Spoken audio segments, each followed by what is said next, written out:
Сонымен құрметті достар, аз ғана үзілістен кейін біз сабағымызды ары қарай жалғастырамыз.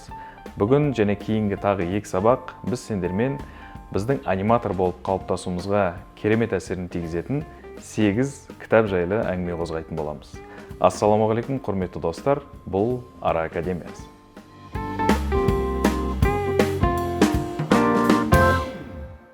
Бірінші болып сендерге ұсынатын кітабымыз итальяндық суретші Джованни Чивардидің адам бейнесінің суретін салу толық нұсқаулық деп аталады. Бұл кітаптың ішінде Джованни Чиварди адам бейнесінің суретін үйренгісі келетін суретшілерге оқу әдістемелік жолмен үйретеді. Сонымен қатар кітапта ол өзінің сурет салу барысында қолданатын техникаларын, қолданатын құрал саймандарын, сонымен қатар өзінің айла тәсілдерімен ашық бөліседі.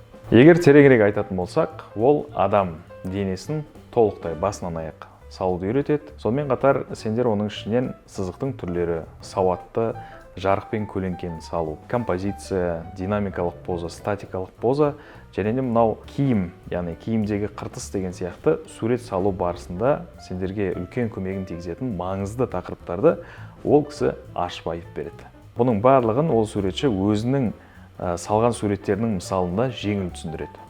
Ал екінші біздің осы сурет салу өнеріне қатысты ұсынатын кітабымыз ол кейіпкер дизайны деп аталады. Бұл кітап Джованни Чивардидің кітабына қарама-қайшы кітап.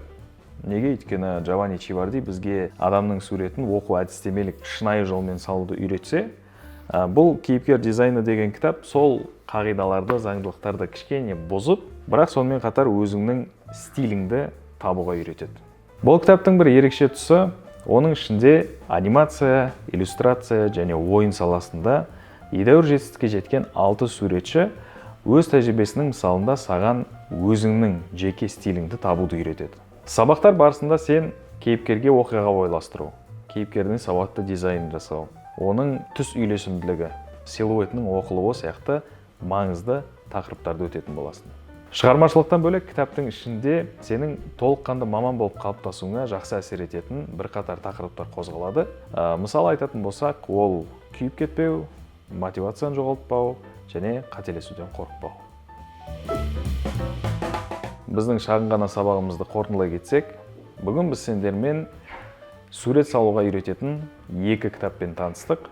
Біріншісі Джованни Чиварди адам бейнесінің суретін оқу әдістемелік шынайы жолмен салуды үйретсе, екінші кейіпкер дизайны бізге сол Джованнидің үйреткен заңдылықтарын аз-маз бұзып, бірақ өзіміздің стилімізді тауып, сол стилді әрі қарай қалай дамыту керектігін үйрететін кітап.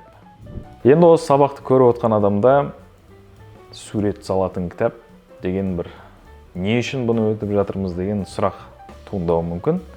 Естеріңізде болса, біз алдыңғы өткен сабақтарда дәстүрлі анимация туралы сөз қозғалып болатынбыз. Және соның ішіндегі маңызды бір зат, дәстүрлі анимацияны үйренемін деген адам міндетті түрде сурет сала алу қабілеті болғаны дұрыс деп айтқан едік. Бүгінгі өткен 2 кітабымыз дәл сол дәстүрлі анимацияны үйренгім келеді деген аниматорларға арналады. Бүгінге осы, ендігі келесі сабақта біз сендермен анимация техникасын бізге үйрететін бірқатар жақсы кітаптармен танысатын боламыз. Достар, біздің сабақтарымыз сендерге ұнаса, пайдалы болса, міндетті түрде арнамызға тіркеліңдер, және де осы анимация қызығатын барлық достарыңмен бөлісіңдер.